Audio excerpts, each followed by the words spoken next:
Video শুরু করার প্রথমেই একটা খুবই গুরুত্বপূর্ণ বার্তা তোমাদের সামনে দিতে চাইছি। আমার মনে হয় প্রতিটা ক্রিয়েটারেরই, ব্লগার তথা কন্ট্রোভার্সি ক্রিয়েটার, রোস্টিং বা যে যেভাবে ভিডিও করে সোশ্যাল মিডিয়ায় আছে, তাদের প্রত্যেকের কিন্তু এই বার্তাটা নিজেদের ভিডিও মারফত দেওয়া উচিত। অবশ্যই নিউজ চ্যানেল, আদার্স অনেক জায়গা থেকে আমরা জানতে পাচ্ছি, তবু আমরা যেহেতু প্রতিনিয়ত ওয়াইটির জগতে সোশ্যাল মিডিয়ায় অ্যাক্টিভ আছি, আমাদেরও এই জিনিসগুলো কোথাও না কোথাও মানুষের সামনে পৌঁছে দেওয়া প্রয়োজন। কোন বিষয়টা বলছি, এই যে 500-রও বেশি ছেলে ধরা মা সেজে বেরিয়েছে, মা বাবা এরকম সেজে বেরিয়েছে, বেশিরভাগটাই কিন্তু মা। তো কোথাও না কোথাও এমন ভাবে তাদেরকে কিডন্যাপ করা হচ্ছে, সেগুলো সত্যি বাড়ির গার্জেনরা চোখের সামনে থেকেও সেগুলোকে ধরতে পারছে না।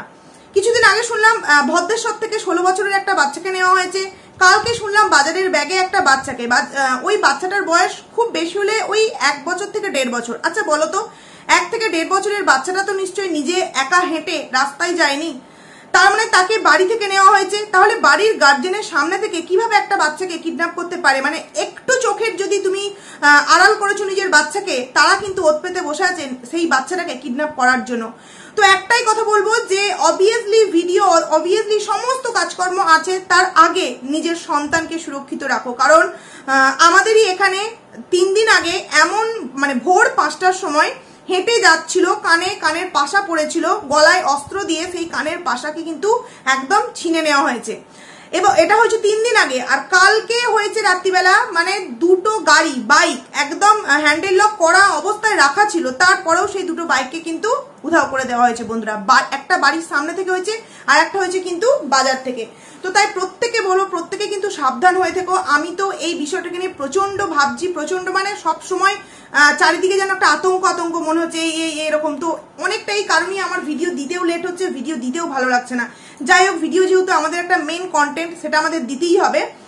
তো আমি একটা কথা বলবো, প্রত্যেকটা ব্লগার তথা কন্ট্রোভার্সি ক্রিয়েটার এই বিষয়টা নিজের ভিডিওতে প্রতিদিন একবার করে অন্তত বলো। তো এবার চলে আসছি ভিডিওর মেইন প্রসঙ্গে। ভিডিওটা কাকে নিয়ে? ভিডিওটা অবভিয়াসলি গামলাকে নিয়ে। প্রতিদিনের ভিডিওতে আমরা কি শুনছি? তার মন ভালো লাগছে না, তার শরীর ভালো লাগছে না, তার কিছুই ভালো লাগছে না। কিন্তু আমরা যদি একটু ভেবে দেখি যে সে যখন তার শ্বশুর বাড়িতে ছিল, সেখানে সে অত্যাচারিত ছিল, তাই না? সেখানে তাকে নানান রকম ভাবে টর্চার করা হতো, তার নিজের পছন্দের জিনিস পড়তে দেওয়া হতো না, পছন্দের খাবার খেতে দেওয়া হতো না, পছন্দের যে দিন যাপন করবে তাকে সেই সময়টুকুনিও, স্পেসটুকুনিও দেওয়া হতো না। কারণ কি? কাবাব মে হাড্ডি কে হতো? তার শাশুড়ি মা। তাহলে সেই মেয়েটি তো সেইখান থেকে, সেই বন্দি অবস্থা থেকে আজকে বেরিয়ে এসেছে, তাই না? আজকে নিজে 2 হাতে টাকা ইনকাম করছে। তাহলে সেই মেয়েটির আজকে মন এত কেন ঘন ঘন খারাপ হচ্ছে? তাহলে আমরা এটাই বুঝতে পারি যে টাকাটাই কিন্তু একটা জীবনের সব থেকে আনন্দের মেন জিনিস কিন্তু কখনোই হতে পারে না। যে যার অনেক টাকা আছে সে বিশাল সুখে থাকতে পারে না, সেটা একদম আমরা গামলাকে দেখে জলজান্ত বুঝতে পারছি। গামলার কিন্তু এখন অঢেল টাকা ও দিচ্ছে, তাই ওর মাকে, বাবাকে, ভাইকে, বৌদিকে, ফোগলাকান্তকে ও দিচ্ছে। তাই ও যদি না দিত, ও যদি সমস্ত টাকা নিজের কাছে রাখতো, টাকার বিছানাতে যদি ও শুয়ে থাকতো, তাহলেও কি সেই সুখটা পেত? যেই সুখটা ও এখন হয়তো মনে মনে চাইছে, কিন্তু হয়তো মুখ দিয়ে সে ব্যক্ত করতে পারছে না। কারণ সে যে দোষটা করেছে বা সেই যে ভুলটা করেছে, সে এখন রিয়েলাইজ করতে পেরেছে। তোমরা তার ভিডিও যারা দেখো না, তাদের দেখার প্রয়োজন নেই, কিন্তু আমরা কন্ট্রোভার্সি ক্রিয়েটার কোথাও না কোথাও আমরা বুঝতে পারছি যে সে কিন্তু সেই জিনিসটা বুঝতে পেরেছে যে আমি বিশাল বড় একটা ভুল করছি। না, আমি এটা বলছি না যে সে রিয়েলাইজ করেছে যে সন্দীপদার সাথে যেটা করেছে সেটা অত্যাচার বা অন্যায়, না, সেটা সে এখনো পর্যন্ত রিয়েলাইজ করেনি। কারণ সেটা যদি সে রিয়েলাইজ করতো, তাহলে একবার না একবার কোনো না কোনো দিক দিয়ে কিন্তু নিজের আত্মঅহংকারকে বিসর্জন দিয়ে অনেক কিছু করার চেষ্টা করতো, সেটা করেনি। তার এখন এটা হয়তো মনে হচ্ছে যে আমি ওদের বাড়ি ছেড়েছি, কিন্তু এই যে ভিডিওর মধ্যে এস সরকারকে নিয়ে এত যে দেখানো, এত যে বলা, এত যে সবার সামনে প্রমাণ দিয়ে দেওয়া, কোথাও না কোথাও আমিই ভুল করেছি। কারণ কি, এটাই হয়তো এখন আমার একটা কি বলবো, ভালো রাস্তাতে কাঁটা হয়ে দাঁড়াচ্ছে। যে রাস্তাটা আমার খুব ভালোভাবে হতো, সেই রাস্তায় কাঁটা হয়ে দাঁড়াচ্ছে এই সমস্ত ভিডিওগুলো।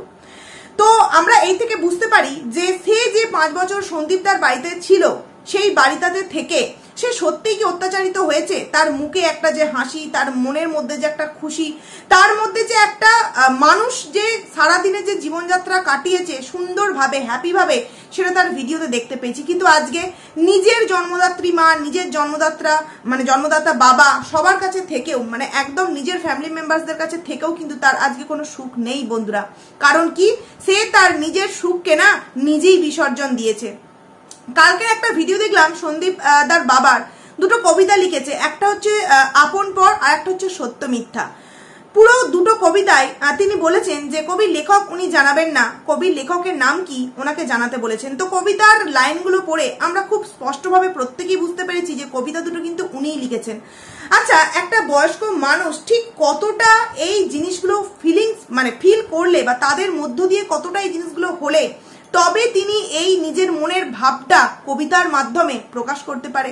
দেখবে আমরা যখন খুব দুঃখে থাকি, খুব কষ্ট থাকি, তারা কিন্তু যখন খুব দুঃখ কষ্ট থাকি তখন কিন্তু আমাদের সেই দুঃখ কষ্টটা মেটাবার জন্য আমরা কিন্তু একটু খাতা আর পেন নিয়ে বসে পড়ি, তাই না? না, যাদের কবিতা লেখার অভ্যাস আছে সেটা তো সম্পূর্ণ আলাদা বিষয়, তারা একটু বৃষ্টি হলেও কবিতা লিখবে বা কোনো তাদের ওটা নেশা। কিন্তু আমরা যারা অন্যরকম জগতে থাকি, তাদের কিন্তু দুঃখ কষ্ট হলে আমরা কিন্তু নিজেদের দুঃখ কষ্টটা মেটাবার জন্য এই জিনিসগুলো করে থাকি। সেখানে কোনো একটা পরিবার নিজের সাথে হয়ে যাওয়া অত্যাচার, দুঃখ, কষ্টগুলো কবিতার মাধ্যমে সবার সামনে তুলে ধরছে। আবার কোনো একদিকে নিজের মান সম্মান বা নিজের আত্ম অহংকারকে বজায় রাখার জন্য তিলে তিলে তিলে নিজেকে কষ্ট দিচ্ছে। সে নিজে রিয়েলাইজ করছে যে আমি যদি একবার এখন তাদের পা ধরে গিয়ে ক্ষমা চাইতে পারতাম তাহলে হয়তো অনেক কিছু ইধার উধার হতে পারতো, কিন্তু না, তার আত্ম অহংকার এতটাই বেশি, তার নিজের প্রতি নিজের গাম্ভীর্য এতটাই বেশি যে সেই সমস্ত জিনিস ও একবারও তার মাথার মধ্যে আনে না বন্ধুরা। এখনো অনেকে কমেন্টস করছে যে তুমি সন্দীপের কাছে যাও, তাদের কাছে গিয়ে ক্ষমা চাও, ক্ষমা চেয়ে তাদের বাড়িতে তুমি ফিরে যাও। তো এটা করলে কি তাদের সংসারে শান্তি সুখ ফিরে আসবে?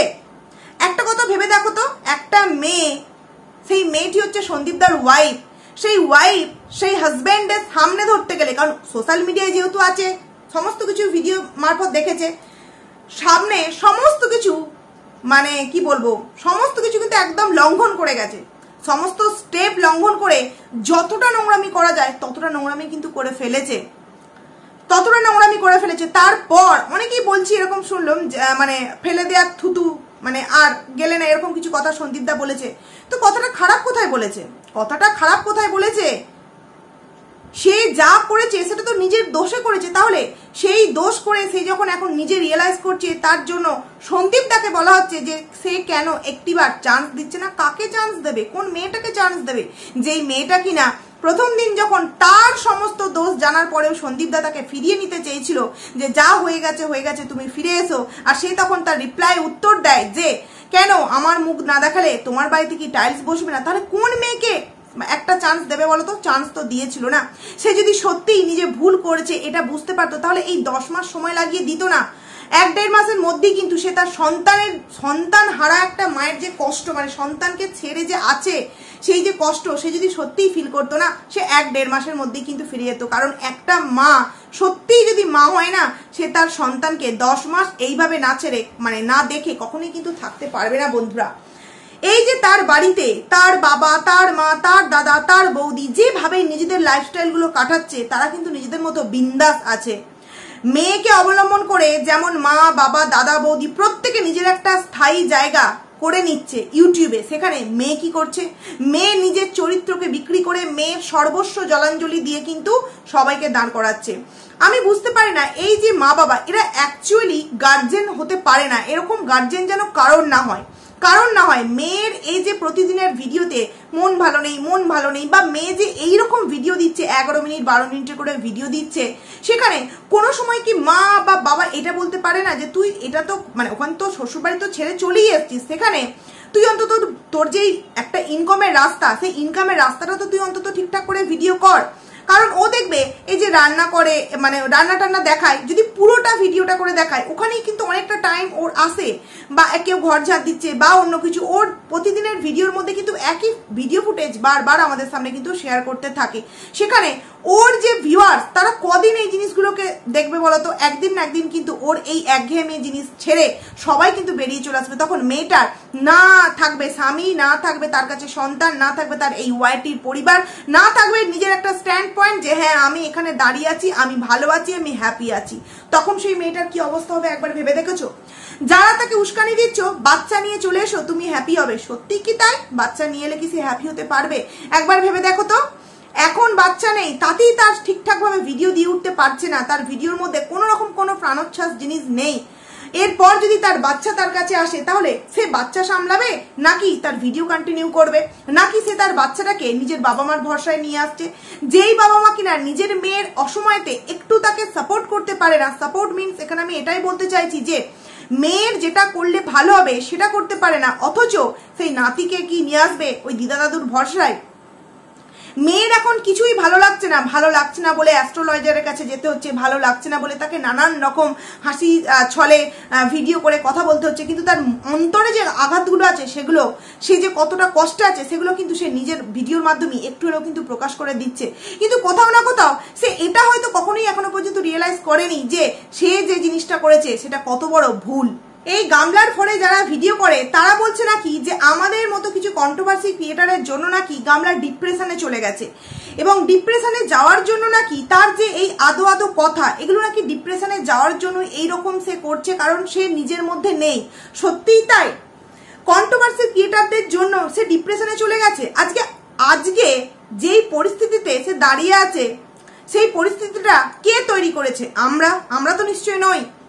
আমরা তো তাকে বলে দিইনি তুমি পরকিয়া করো, তুমি পরকিয়া করলে তবে আমরা তোমাকে নিয়ে কন্ট্রোভার্সি করতে পারবো। তাহলে সে যেটা করেছিল সেটার জন্য তো সে নিজেই দায়ী। তাহলে তার এই ডিপ্রেশনের জন্য আমরা কিভাবে দায়ী হলাম? আমরা যেটা সত্য যেটা মিথ্যা সেটা সবাইয়ের সামনে তুলে ধরছি। আর এমনটা কিন্তু নয় যে ঘটনাটা এই গামলার সাথে ঘটেছে সেম ঘটনা সন্দীপ দার সাথে ঘটেনি।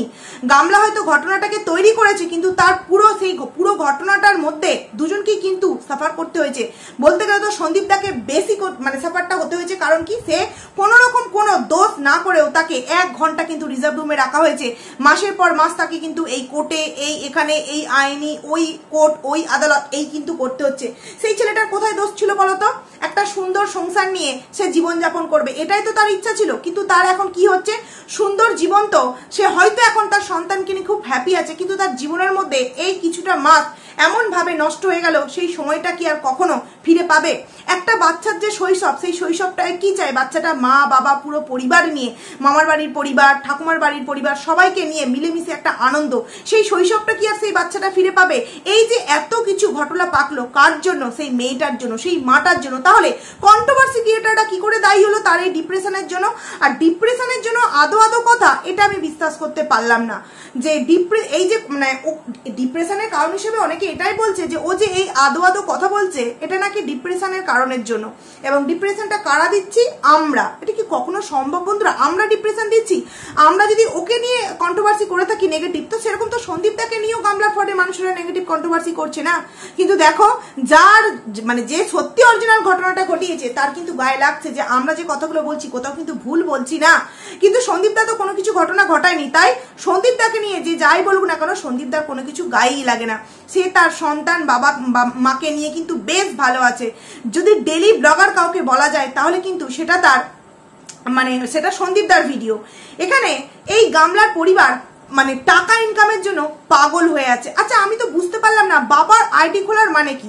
আইডি কথা বলতে গিয়ে একটা কথা খুব মনে পড়লো, অনেকেই কমেন্টস করছো তার বাবার আইডির নাম কি। দেখো লিঙ্কটা তো আমরা শেয়ার করতে পারি না, তবে হ্যাঁ তোমাদেরকে এটুকুনি বলতে পারি তার যে বাবার নাম সেই বাবার নাম দিয়ে দেবে ব্লগ,